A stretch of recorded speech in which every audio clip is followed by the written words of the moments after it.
Assalamualaikum warahmatullahi wabarakatuh. Alhamdulillah, kita masih diberi kesempatan oleh Allah Subhanahu wa Ta'ala untuk membahas hal menarik seputar Islam. Di video kali ini, kita akan membahas mengenai hal yang umum dilakukan oleh masyarakat, yaitu arisan. Arisan adalah pengumpulan uang atau barang yang bernilai sama oleh beberapa orang, lalu diundi di antara mereka.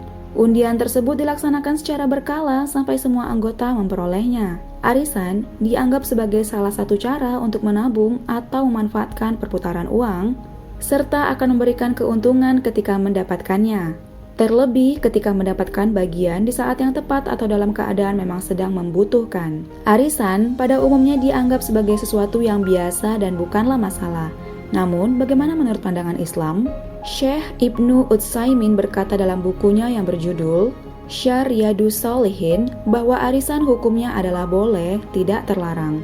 Barang siapa mengira bahwa arisan termasuk kategori memberikan pinjaman dengan mengambil manfaat, maka anggapan tersebut adalah keliru. Sebab semua anggota arisan akan mendapatkan bagiannya sesuai dengan gilirannya masing-masing. Jelas bahwa arisan hukumnya adalah halal jika dilakukan sesuai dengan syariat Islam, yaitu mengumpulkan uang sesuai dengan yang disepakati dan masing-masing mendapatkan uang atau apa yang dikumpulkannya tersebut sesuai bagiannya masing-masing. Tidak dikurangi, tidak dilebihkan, dan tidak mengandung unsur riba. Arisan yang dilakukan demikian hukumnya halal dan boleh, sebab hanya berfungsi seperti uang tabungan saja. Uang yang terkumpul pun akan diundi atau dibagikan saat itu juga kepada orang yang mendapatkan undian. Sehingga dalam Islam tidak dirasa merugikan dan boleh untuk dilakukan, yaitu dengan niat saling membantu jika mungkin memang uang yang dikumpulkan didapatkan di saat yang tepat atau ketika dibutuhkan. Rasulullah juga pernah mengadakan urusan yang hampir sama, yaitu dengan sistem undian. Hal ini diterangkan dalam hadis riwayat Muslim nomor 4477. Rasulullah Shallallahu Alaihi Wasallam apabila pergi, beliau mengadakan undian di antara istri-istrinya. Lalu jatuhlah undian itu pada Aisyah dan Hafsah, maka kami pun bersama beliau.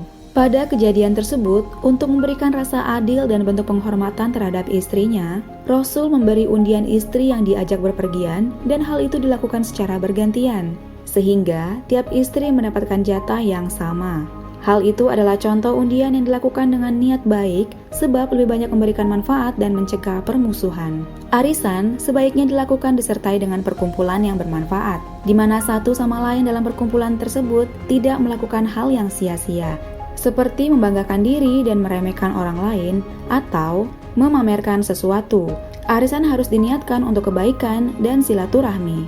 Ada 4 perkara yang termasuk sifatnya kaum jahiliyah yang mereka tidak akan meninggalkannya, yaitu berbangga-bangga dengan garis keturunan, mencela garis keturunan yang lain, meminta hujan dengan perantara bintang-bintang, dan meratapi mayat. Hadis riwayat Muslim 1550. Tidak semua arisan halal dalam Islam. Salah satu contoh yang dilarang ialah arisan haji, di mana yang mendapatkan bagian akan berangkat haji dengan kemungkinan masih memiliki sisa hutang atau memiliki jumlah uang arisan yang belum dibayarkan. Padahal belum tentu ke depannya orang tersebut mampu untuk membayar, sementara ia sudah menikmati hajinya. Hal ini dilarang sebab memaksakan sesuatu dan memberatkan. Haji adalah ibadah yang memang wajib bagi yang mampu. Jika belum memiliki kemampuan, maka hal itu bukanlah kewajiban dan tentunya tidak diperkenankan berangkat haji dengan cara berhutang, di mana Islam tidak pernah memberatkan umatnya dalam menjalankan segala syariat. Lakukan arisan dengan cara yang adil, tidak memberatkan, tidak mengandung riba, serta tidak bertentangan dengan syariat Islam. Demikian pembahasan mengenai hukum arisan agama Islam. Bila ada pendapat lain, bisa dituliskan di kolom komentar. Sekian, dan jangan lupa untuk like, subscribe, dan nyalakan lonceng notifikasi agar tidak ketinggalan ilmu agama Islam lainnya di dalam Islam. Wassalamualaikum warahmatullahi wabarakatuh.